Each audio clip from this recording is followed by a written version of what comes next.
Agora 11 horas 7 minutos, nós estamos dando início a partir de agora a mais uma edição do nosso Debate RVI, edição desta segunda-feira chuvosa, dia 25 de novembro de 2013. Que a bênção do nosso Deus esteja com você, na sua casa, no seu ministério, no seu trabalho, junto com a sua família, meu irmão. É bom demais ter a sua companhia e saber que você está mais um dia ligado conosco na rádio da nossa região, a nossa RVI 98,7. Você querendo mandar sua carta, sua história para o nosso debate, buscando a orientação aqui dos nossos pastores, você pode mandar aí um e-mail aqui para a rádio, entrar no nosso Facebook. Os nossos contatos, os canais de comunicação com o Debate RVI estão à sua disposição.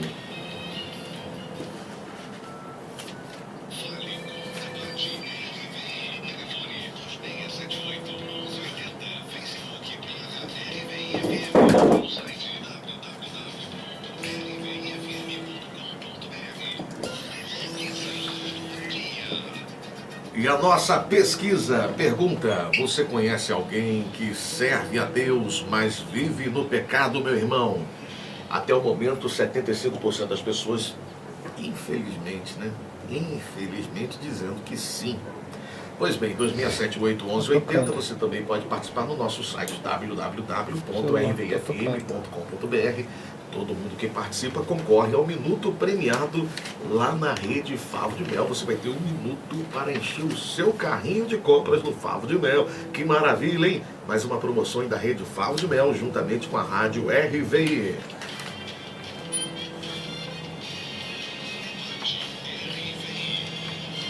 Ouvinte escreveu aqui para o nosso debate: nasci e fui criada num lar meio conturbado e confuso no lado espiritual. Desde que nasci e me entendo por gente, meu pai e minha mãe eram da igreja evangélica. Eles sempre foram dizimistas fiéis, mas nunca foram realmente compromissados com Deus. Muitas de suas atitudes não eram de pessoas realmente cristãs. E o meu pai sempre teve um vício em sua vida: a bebida.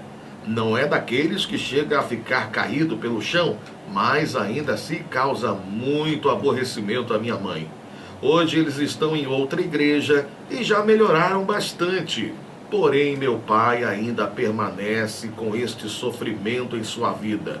O caso agora é que ele e minha mãe receberam um convite dos líderes de sua igreja para serem obreiros da casa de Deus.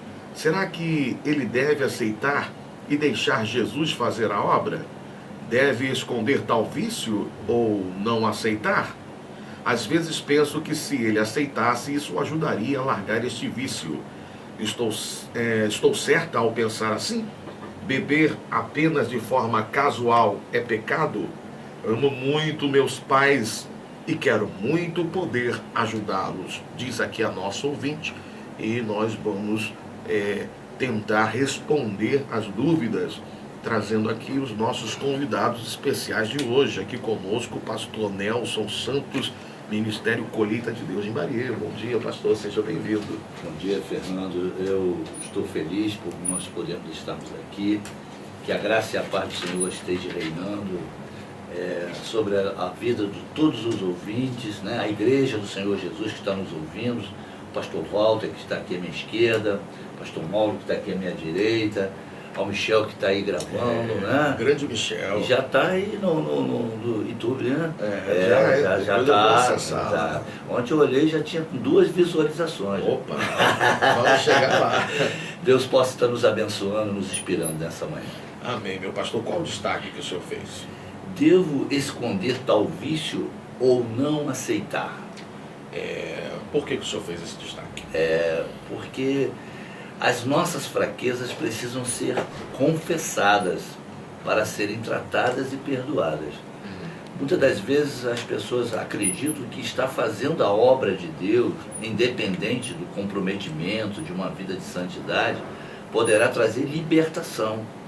E a Bíblia não nos dá essa garantia, Tiago diz que eu preciso confessar as minhas culpas, as minhas fraquezas, para que haja saúde, para que haja cura. E me parece que esse pai aí dessa moça, o moço, não diz o sexo, parece que ele está doente.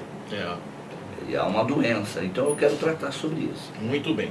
Aqui conosco também pastor Walter Camilo, Ministério Exército Vida do Jardim Anhangá. Pastor Walter, bom dia, seja bem-vindo. Bom dia, pastor Fernando. É um prazer estar aqui mais uma vez nessa segunda-feira. Amém. E ao lado desses pastores, dos meus amigos aqui, companheiros de batalha, né, abençoados. Né, sempre tem digo por aí que nós fazemos parte de um time aqui muito bom na segunda-feira. É um prazer estar aqui, né, participando e poder ajudar as pessoas do outro lado com a palavra e orientação espiritual de Deus. O senhor está de acordo aqui com o destaque aqui do pastor Nelson? Plenamente. Né? O debate está começando, mas plenamente. O pastor Nelson, ele destacou essa questão, e é verdade, existe um ponto-chave aqui, né, em que parece concentrar, né, a questão da carta, que é o que o pastor Nelson abordou. Não há como, não tem como prosseguir e achar que as coisas funcionam desta maneira. E qual o destaque que o senhor fez aí? Eu destaquei o seguinte: nasci e fui criado num lar meio conturbado e confuso no lado espiritual. E por que o senhor fez esse destaque, pastor? Olha, a carta, ela começa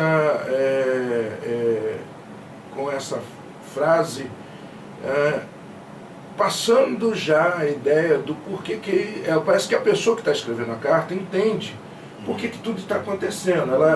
E talvez é isso que tem gerado, provavelmente isso que está gerando nela uma preocupação e uma confusão na mente dela. Porque ela já começa: olha, eu nasci, está num lar conturbado, né, espiritualmente. Então, essa pessoa, esse filho, essa filha, ela tem consciência, ele tem consciência clara de qual é a realidade, né, da sua vida. E, na verdade, ela está perguntando assim: eu participo desta coisa, eu me envolvo nisso, eu estou vendo tudo isso acontecer, e é bom a gente trabalhar essa questão. Vamos entrar nesses detalhes. Aqui conosco também pastor Mauro, Assembleia de Deus, Ministério Edificando Vidas, de Santa Lúcia. Bom dia, pastor Mauro, seja bem-vindo. Bom dia, querido pastor Fernando, bom dia, ouvintes. Que a graça e a paz de nosso Senhor Jesus Cristo estejam em suas casas. Bom dia, pastor Walter, bom dia, pastor Nelson.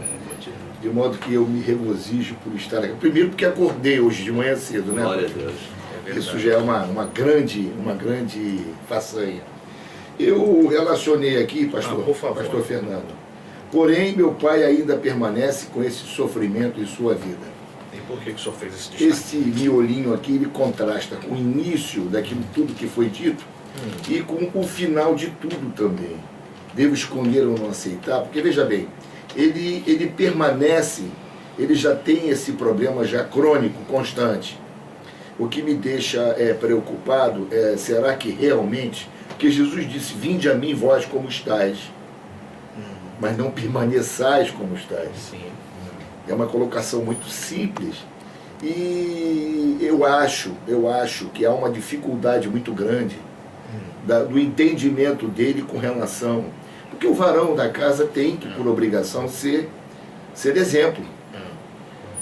Nós sabemos que as nossas esposas são o nosso esteio, mas nós precisamos dar a elas o material necessário para que se haja uma vida abundante, plena, num casal.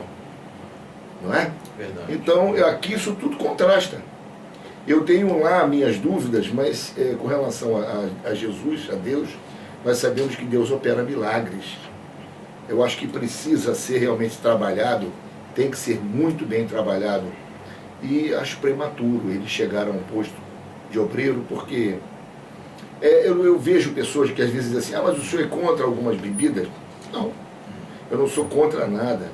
Você pode todas as coisas, mas nem todas as coisas te são lícitas. Por exemplo, eu como pastor, se amanhã ou depois eu fizer uso de um copo de vinho e eu receber uma pessoa alcoólatra na igreja, como é que eu vou dizer para ele: meu filho, não beba, se eu faço a mesma coisa? Porque existem formas distintas de se dizer que somos alcoólatras. Alcoólatras são pessoas que fazem uso do álcool, em maior ou em menor proporção. Então, Quer dizer, é um negócio complicado. A questão aqui é a seguinte, eu creio que essa seja a dúvida de muitos dos nossos ouvintes. O problema aqui dessa pessoa é relacionado à bebida. E há muita dúvida na mente das pessoas, principalmente dos novos convertidos, em relação à bebida. É a questão de beber socialmente. É pecado beber socialmente? O que seria beber socialmente, pastor Nelson? Olha, eu coloquei esse aqui dentro daquilo que a gente estudou para poder trazer uma boa palavra ao ouvinte que escreveu a carta e a todos aqueles que nos ouvem. Por último, mas já começamos o debate a falar sobre a bebida. Não, não é bem debate, né? É consenso. É consenso. É consenso. É o Instituto Bíblico aqui. Né? Mas, na verdade, a maneira que cada um olha, né? O pastor Mauro está aqui fazendo a sua colocação, eu quero fazer a minha colocação. Eu considero um pecado. Inclusive o pastor Mauro abriu aqui 1 Coríntios, eu não sei se ele vai ler, mas se ele não ler, eu vou ler, né? Porque eu também tinha separado esse texto aqui. Então, eu acredito que a bebida, ela agride o corpo e ajuda a destruir o templo do Espírito Santo. A bebida não é, quando a pessoa bebe, ela não bebe para a glória do nome do Senhor. Não é para a edificação, não traz nenhum benefício. E quando eu dependo da bebida para sentir alegria e me sentir melhor, posso estar me corrompendo, posso estar corrompendo a minha aliança com Deus. Aí talvez alguém me diga, mas Paulo recomendou a Timóteo tomar um vinho. Mas havia um outro propósito. Um propósito de ser um remédio, de um tratamento, de uma cura. Aí alguém pode dizer, poxa vida, existe hoje usado na medicina a cocaína. Né? E aí sempre existiu, né, pastor? Sempre existiu. Então aí alguém poderia dizer, poxa vida, eu não vou fazer o uso dessa medicação porque eu estaria em pecado. Então vai depender muito do propósito. Então, a Bíblia diz que todas as coisas me são lícitas, mas eu não me deixarei dominar por nenhuma delas. Este homem me parece que está sendo dominado pelo vício, pelo desejo de beber. Então ele está pecando contra Deus, está pecando contra o seu corpo, está pecando contra a sua família e a sua ideologia religiosa de fé. Então eu acredito que ele precisa de libertação. E essa libertação vai ser a partir do momento que ele tenha consciência que ele está doente, precisa de ajuda. Porque se ele assim não fizer, ele vai estar cada vez mais entrando num abismo. Mas só a título de esclarecimento, há quem diga no meio evangélico que o pecado está no se embriagar, né? E não no beber em si. O que o senhor tem a dizer a respeito disso aí, pastor Walter? É o seguinte, eu cresci num lar evangélico. Meu pai hoje é pastor jubilado, pastor depois de 35 anos, nós somos uma família pastoral. E eu cresci num lar onde eu aprendi duas coisas que soavam muito nos meus ouvidos. Não e é pecado. Eu cresci assim, não pode, é pecado. Então, não eu ouvia sempre dentro de casa, pecado eu ouvia sempre dentro da igreja. Então essas duas coisas me perturbaram muito e quase me levou a pique, quase me levou a dizer, poxa Deus, que história é essa na minha vida? O que está acontecendo com a minha vida? Então eu cresci dentro do lar evangélico desta forma. Isso trouxe muita dificuldade para mim, tanto como pessoa recebendo sempre não, sem explicar por que dentro de casa e sempre ouvindo pecado dentro da igreja sem explicar o que é pecado. Então a verdade é o seguinte, qual é o conceito de pecado? O que define pecado? Então quando você vai para o Antigo Testamento, você tem uma definição. Pecar era uma agressão no Antigo Testamento, era uma agressão direta a Deus, era fazer aquilo que Deus dizia, porque lá no Antigo Testamento a lei predominava, então o pecado era infringir a lei. Infringiu a lei, você pecou. E não importa se você estivesse obedecendo as outras centenas, se você pecou numa, colocou todas as perder. Então, essa conotação de pecado da lei do Antigo Testamento acabou vindo depois da ressurreição de Cristo. Está entendendo? E tanto é que muitas pessoas sofrem na igreja por causa disso. Ele comete um pecado, ele bota a vida espiritual dele toda a perder. Porque tem essa conotação e é ensinado dessa forma. Então, qual é o conceito? Qual é a definição de pecado? Então, o que acontece? Já no Novo Testamento, pecado tem a definição de errar o alvo. Ou seja, não trilhar, ou sair fora daquele trilho, né? Com a oportunidade de qualquer momento regressar. né? E a palavra de Deus no Novo Testamento explica isso muito bem. Então, as igrejas, elas estão se colocando como base de diferença exatamente nesse ponto. O que talvez é pecado para um, não é para outro, o que é permitido em um, não é para outro. Então, essa questão tem sido basicamente a única coisa que tem colocado as igrejas em pontos diferentes. Em contradição. Né? Então, por quê? Porque dentro da igreja ainda o pecado soa como não dentro de casa. Então, uma criança cresce dizendo, não bota o dedo aí, não bota o dedo, mas não explica. Então, dentro da igreja é pecado, mas por que pecado, velho? Qual é a razão? Então, o que acontece? O que é entendido dentro do Novo Testamento, dentro depois do Cristo ressuscitado, que é a nossa base cristã, é que pecado é definido como o seguinte: você está fora do propósito que Deus quer fazer na sua vida. Há um propósito de Deus na sua vida. Se você contraria este propósito por desejos próprios, por busca de desejos próprios, isso constitui pecado, seja qualquer coisa. Agora, no Novo Testamento, o que Deus coloca para nós, muito claro, é que Ele deseja que nenhum dos seus filhos esteja debaixo de um domínio, debaixo de uma escravidão, sujeito a uma situação que não seja o amor de Deus.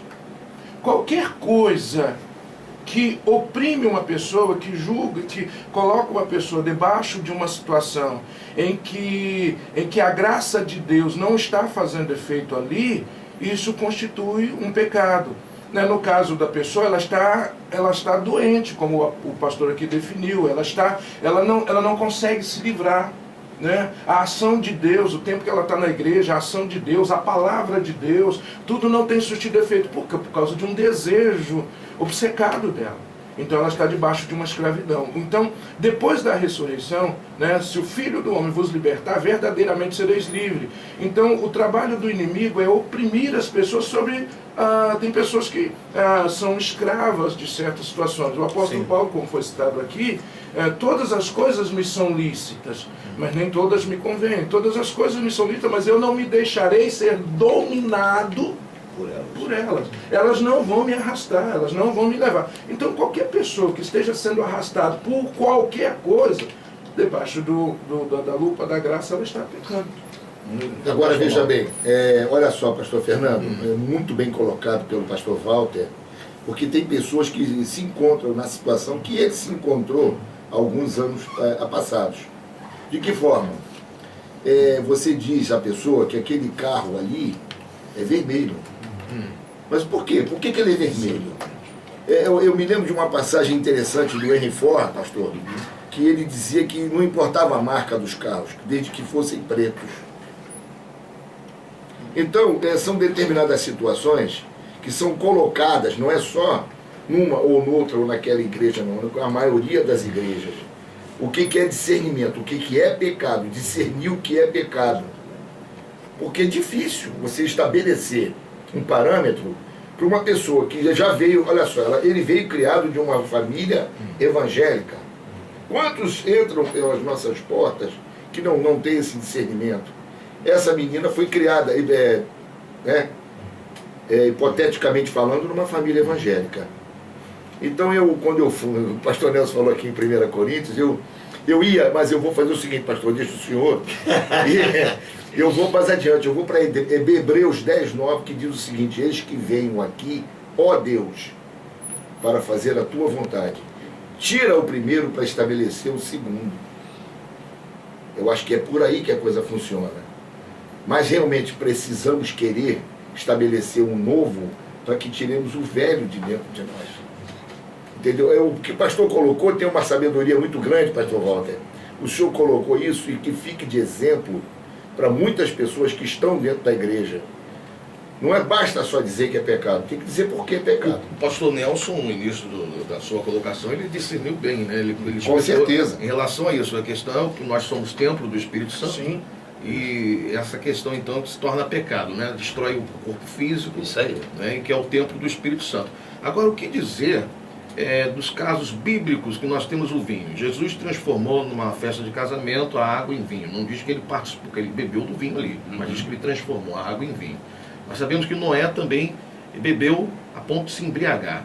O vinho da Bíblia é o vinho que nós temos hoje em dia, tem essa questão do vinho fermentado, vinho que não é fermentado. Como é que os senhores podem esclarecer aos nossos ouvintes em relação a isso? Fernando, o vinho ele tem um processo distinto. Quer seja a uva, no caso, fora, né, no tonel ou dentro do teu organismo. Ele, se não fermentar lá no tonel, e se você vier com ele normal, ele vai fermentar no teu organismo e vai te embebedar do mesmo jeito. Ele vai ter, é lógico, em proporções maiores. Porque lá ele já vai fermentado, então ele já adquire, é separado automaticamente o álcool, e ele já vem só com o sabor da uva e com o álcool etílico, no caso, né? O álcool. Agora, no teu organismo, ele vai ser separado. Ao caso, por exemplo, de uma vitamina chamada de um anabolizante chamado T3, ele não é absorvido pelo organismo, ele só é absorvido quando ele entra no teu organismo e se transforma em T4. Aí é para glândulas de tireoide. Ele é metabolizado e é ali que ele vai se transformar em T4, que é a levotiroxina, que se faz presente para que haja realmente a reposição hormonal. Mas ele entra em forma de T3 e não é absorvido, ele é transformado no teu organismo. Eu acredito que essa questão do vinho bíblico, né, e o vinho que nós temos hoje às nossas mãos aqui, ela é uma questão muito de conhecimento, de propósito, somando com o que o pastor Walter aqui está colocando. Quem somos nós para aqui dizermos assim, olha, você pode beber ou você não pode beber? Essa é a questão de propósito de vida. Nós recomendamos que não o faça. A ciência diz, evite o primeiro gole. Porque você pode ter tendência ao alcoolismo e não o conhecer. Exatamente. Então, se a ciência, né, que cuida da nossa saúde, recomenda para que nós evitemos o primeiro gole, muito mais nós, evangélicos, conhecedores da Bíblia, devemos recomendar o que não o faça. Não convém que o faça, não edifica, não traz transformações, não traz mudança. Existem culturas, a cultura judaica usava o vinho semelhante ao que nós usamos hoje, o refrigerante, que também contém álcool. Né? Que é o kasher, né? Justamente. Então, as coisas estão ao nosso olhar, às nossas mãos. Né? Eu devo administrar aquilo da melhor maneira possível, que eu possa fazer tudo com sabedoria para a glória de Deus. Eu recomendo que não beba, eu recomendo que não o faça. Mas e alguém, somando o que você está me dizendo, pastor Fernando, alguém poderia dizer, eu posso ter 3 mulheres, porque Davi também teve, Salomão também teve. É verdade. Mas a Bíblia diz lá no início que Deus deu uma mulher para Adão. Não fez da costela dele 2, 3 mulheres. Então nós temos que entender o que é melhor para mim, para a glória de Deus. Você pode participar pelo nosso Facebook, facebook.com/RVIFM, também pelo nosso site www.rvifm.com.br, nossa linha telefônica 2678-1180, está liberado. Se você quiser aconselhar aqui o nosso ouvinte, pode ficar à vontade, 2678-1180, participando você concorre ao Minuto Premiado Favo de Mel. Ouvinte participando pelo Facebook, dizendo que conhece pessoas que servem a Deus, mas infelizmente vivem em pecado. Esse infelizmente aqui é o que estou acrescentando. Ela disse aqui, mas vivem em pecado. Mas graças a Deus estamos na dispensação da graça. Quem sabe Deus trabalhe na vida dessa pessoa e verdadeiramente haja o arrependimento. Meu irmão, muita gente participando aqui. Eu vou trazer mais opiniões polêmicas aqui para o nosso debate. Você está participando, mas o debate hoje está polêmico. Olha só, aqui tem uma pergunta interessante aqui, ó. Será que ele deve deixar Jesus fazer a obra? Jesus já está fazendo a obra. Ele já está fazendo a obra desde o começo lá. Ele que precisa entender que Jesus está fazendo a obra nele. Enquanto não houver esse entendimento, é aquela história que o pastor Walter falou, o que é pecado? Me diz aí que eu preciso entender. Ele precisa entender simplesmente o que ele tem que fazer na vida dele. Porque eu acho o seguinte, eu vou botar eu calço 41, eu calço 40, eu vou botar um sapato 38, eu vou ter problemas. Eu percebo também, pastor Fernandes, que ela faz uma colocação até difícil, nós como pastores, de aceitar. Né? Diz que a mudança que eles fizeram de igreja fez com que eles melhorassem o seu comportamento, né? Está aqui inserido na carta. É verdade. Eu quero colocar que o meio que nós estamos realmente pode nos influenciar. E eu vejo que o que faz a diferença de uma igreja para outra é o ensinamento, é o exemplo. É isso que faz a diferença. E talvez a vida deles melhoraram na questão de ter um lar conturbado, confuso, por causa da influência que essa igreja trouxe com o ensinamento. As pessoas, muitas das vezes, eu fiz isso como destaque, colocam essa questão superficial de religiosidade, a aparência, as práticas religiosas, como condição para agradar a Deus. E o Senhor foi enfático em relação a isso. Não é o que eu faço, não é o que as pessoas veem eu fazendo que vai estar ou não agradando ao Senhor. É o meu coração com Deus, na sinceridade, é uma minha vida de santidade. Ela colocou aqui, muito, muito bem colocado, ele dava os dízimos de forma fiel, né?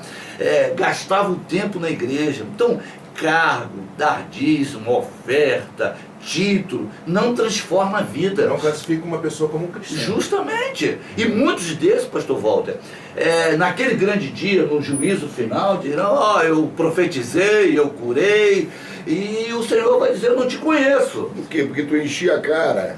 A verdade é essa. Mas a verdade é essa. Vamos dizer o quê, pastor? É simples, é condição sine qua non, pastor. É verdade. E o que dizer, tá? O nosso ouvinte aqui perguntou no Facebook, o que dizer dos crentes que são viciados em Coca-Cola? E aí? Pois Porque é um vício aquilo também, que eu falei no início, isso aí. aquilo que eu estava comentando. As pessoas, às vezes, vivem uma vida muito confusa como cristão exatamente por causa disso aí. Você encontra uma pessoa que não é viciada no álcool, mas não consegue ficar sem uma Coca-Cola, tá? Não consegue ficar sem uma outra situação, não consegue de maneira nenhuma perder uma novela, não consegue, é capaz de deixar o culto por o jogo do Flamengo, ou por qualquer coisa. Opa! Você está entendendo? Não, é sério. É sério. Você está entendendo? Então, às vezes você aperta de um canto, meu querido, isso aí o outro fala assim para você como pastor, e fulano de tal que eu conheço desse jeito. Você está entendendo? Então, essa definição de pecado, né, é que ela precisa ser muito bem trabalhada nas igrejas. Porque isso, muitas das vezes, como o pastor Nelson aqui colocou, a pessoa da carta parece colocar o seguinte, que a maneira como ela passou a ouvir a palavra, o ambiente, começou a mudar a vida deles, né, começou a direcionar. O caso aqui que ela cita que ele permanece no álcool, fazendo uso do álcool, mas aí já trata de uma outra situação, talvez de libertação de uma cura de uma enfermidade que ele já está envolvido, já está encharcado, já está o organismo, né, já é uma outra história. Mas a questão é essa, tá entendendo? Por isso que a definição de pecado no Novo Testamento está mais para o lado de estar subjugado, debaixo de uma situação carnal. Possa ela ser qualquer coisa. Então, quando uma pessoa senta comigo e fala, pastor, né, eu posso fazer uma tatuagem ao nome de Jesus, eu pergunto, qual é o propósito? O que você tem em mente? Sim. Você quer imitar quem? Você está entendendo? Qual a razão? Aí, dependendo do que me responde, não, meu querido, você vai estar contrariando isso, você está com problemas que você precisa melhorar, e ali ela sai até orientada. Olha a diferença, olha bem a diferença do pastor Walter, o que aconteceu com ele. Meu pai dizia uma coisinha, sabe, pastor Fernandes, às vezes eu me aborrecia com ele. Meu filho que é bom já nasce feito. Porque tem situações, tá ali o pastor Walter hoje, pastor, o senhor hoje vai ficar como exemplo aqui. Porque veja bem, apesar dele ter sido muito bem educado, ele teve problemas. Muitos problemas. Ele teve muitos problemas para realmente, não pode. Eu vou ali na esquina, não pode. E pronto, não pode, acabou e pronto. É preciso que haja um discernimento. é preciso que saibamos o que devemos e o que não devemos fazer. Eu volto a falar aqui novamente em João 8,32. Todo mundo usa essa palavra como jargão. E conhecereis a verdade vos libertará. Mas não olha o 31. O que está escrito no 31? Se permanecerdes verdadeiramente na minha palavra, verdadeiramente sereis meus discípulos. Aí conhecereis a verdade vos libertará. Pastor Mauro, eu acredito que existe algo fundamental nisso tudo.